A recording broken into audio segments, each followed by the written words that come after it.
Olá, meu amigo, minha amiga. Sejam bem-vindos ao nosso Portal do José. Hoje para mais um encontro num dia em que a nossa agenda interna, as questões nacionais, se fundem com as grandes causas do planeta. Isso porque o presidente do nosso país, como sempre acontece, está nos Estados Unidos, onde há pouco fez a abertura dos trabalhos da Conferência Anual da ONU. E o discurso do presidente vai ter muita repercussão aqui no nosso país. Mas até que ponto muitas questões que ele aponta ali, muitas críticas super contundentes, têm algum tipo de efeito prático, aí já é outro departamento. Porque o que nós sabemos mesmo é que somente as grandes potências que têm o poder de veto, potências econômicas e potências militares, é que acabam dando as cartas no final da história. Mas tem sempre alguém que chamar a atenção para a questão que está acontecendo, a questão conjuntural. É como, mais ou menos, nós fazemos aqui nos nossos canais para ajudar o nosso país também a ter algumas mudanças. Muitas vezes nós ficamos aqui martelando, chamando a atenção para muitas causas que parecem ser muito difíceis de serem alteradas. No entanto, a gente não desiste nunca e a gente continua a fazer o mesmo papel que o presidente do nosso país está fazendo em relação a essas causas internacionais, né, ou as causas do planeta, que interessam à humanidade. Eu vou conversar com vocês sobre alguns aspectos dessa história e também atualizar os últimos acontecimentos aqui no Brasil, envolvendo alguns personagens, agora um deles ilustre foragido. Antes de mais nada, é sempre muito importante convidar você que está chegando agora no nosso portal e não nos conhecia ou não é inscrito, para que você se inscreva aqui conosco, que conheça também os nossos outros vídeos, que você venha participar aqui das nossas atividades, do nosso chat, dando o seu comentário, dando o seu joinha, compartilhando os nossos vídeos e, se puder, venha também para o nosso clube de membros, onde você sempre será muito bem-vindo e muito bem-vinda. E eu quero hoje mandar um abraço muito especial algumas pessoas são inscritas no nosso clube de membros que dão de presente, eu nem sabia que podia acontecer isso, né, que isso era uma ferramenta possível, e dão de presente assinaturas também para outras pessoas que fazem parte aqui do nosso portal, para que elas também façam parte do nosso clube de membros. Então você que tem esse gesto aqui com o nosso portal, você é uma pessoa muito especial, quero te mandar um abraço muito apertado, tá legal? Então vamos seguir em frente aqui para os nossos assuntos, né? Em primeiro lugar aqui, pegando a atualização, né, do que acontece com essa figura aí. O cara tá bem encalacrado, né? Gente, não é a prisão definitiva, né? Ele tá ali com a prisão temporária decretada, ele não foi julgado ainda, ele vai ter oportunidade de se defender.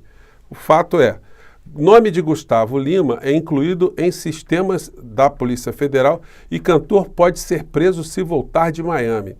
A situação está muito complicada para ele, né? Os advogados estão tentando habeas corpus, a primeira tentativa já não deu certo, e quanto mais lupa se joga sobre a vida dessa criatura, mais complicada fica a vida dele e as explicações que ele tentará dar no final dessa história.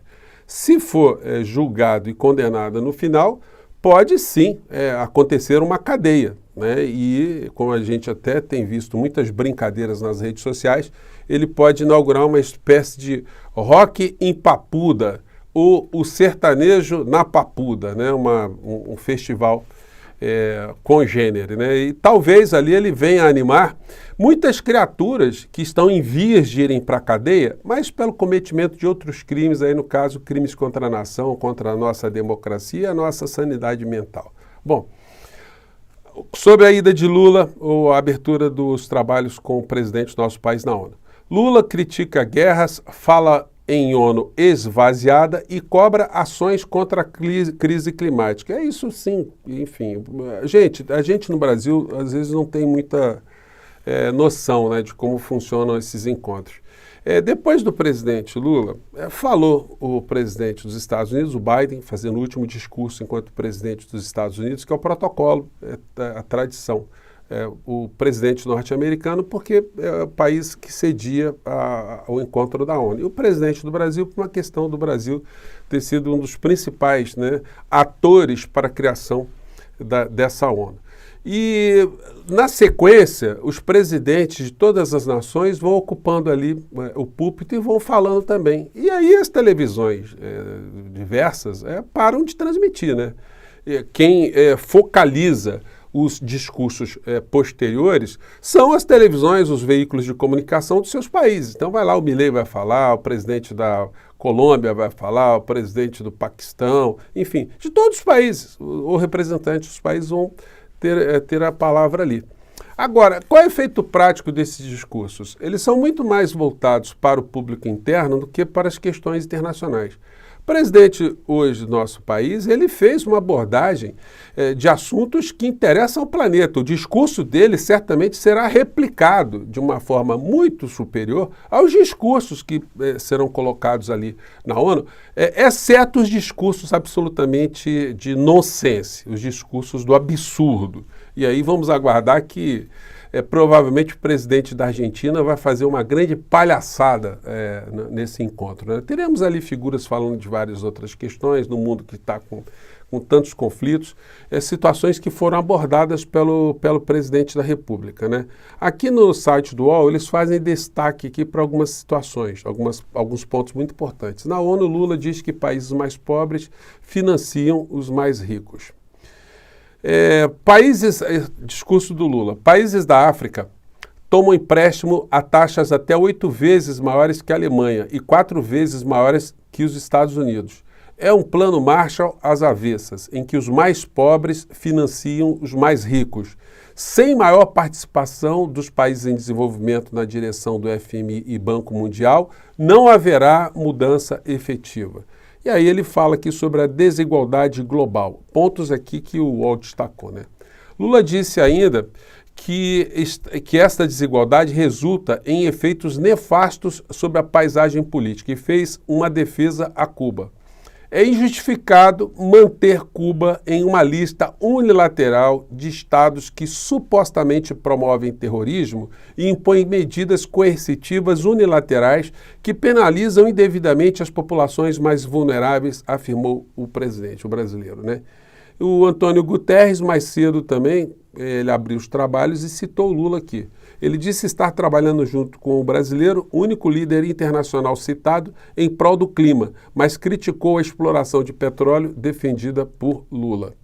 E aí o discurso do Lula abordou várias questões de guerras, questões climáticas, de desigualdade, de fome, enfim.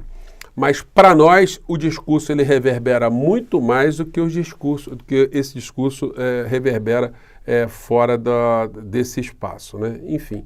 Mas não deixou de ser uma participação muito positiva, né? E atraindo muitas atenções.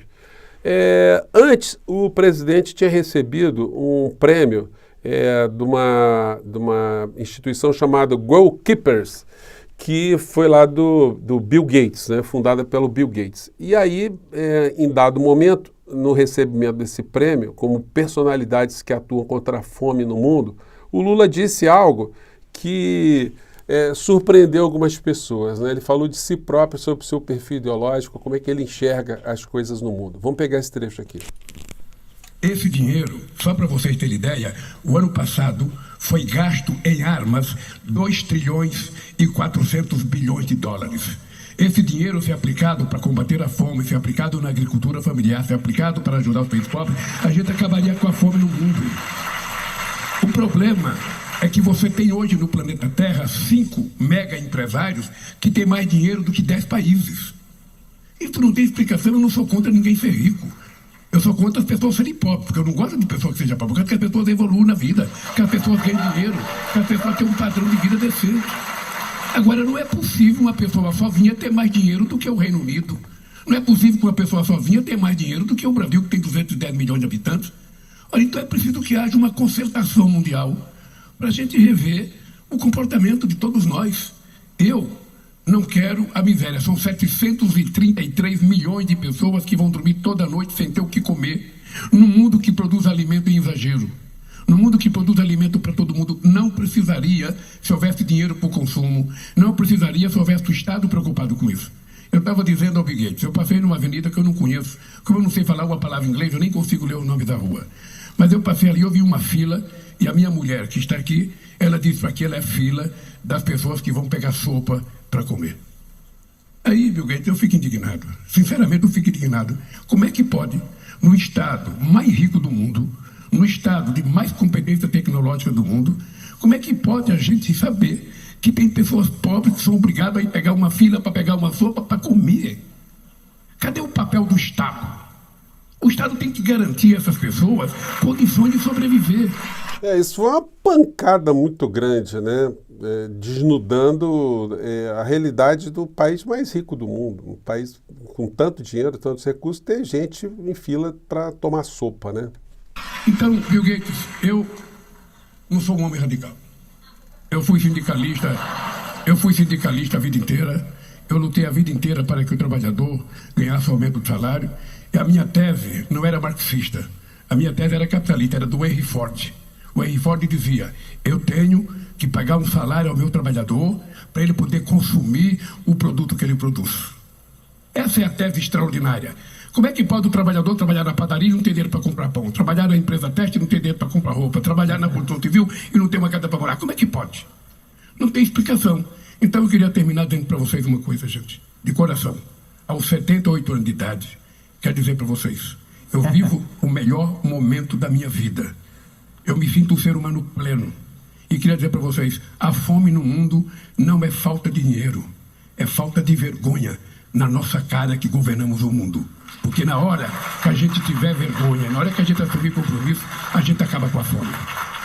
É isso. Por isso, obrigado pela oportunidade. Eu não sou... Thank you. Thank you. Thank you for your leadership. Thank you. Então, é muito interessante essas questões que o Lula coloca, e ela sempre me remete a uma questão que eu tenho batido sempre aqui no nosso portal, né? O presidente precisa falar mais. Esse tipo de fala poderia ser uma rotina, todo dia de manhã cedo, explicando essas coisas, porque isso vai entrando nas cabeças das pessoas.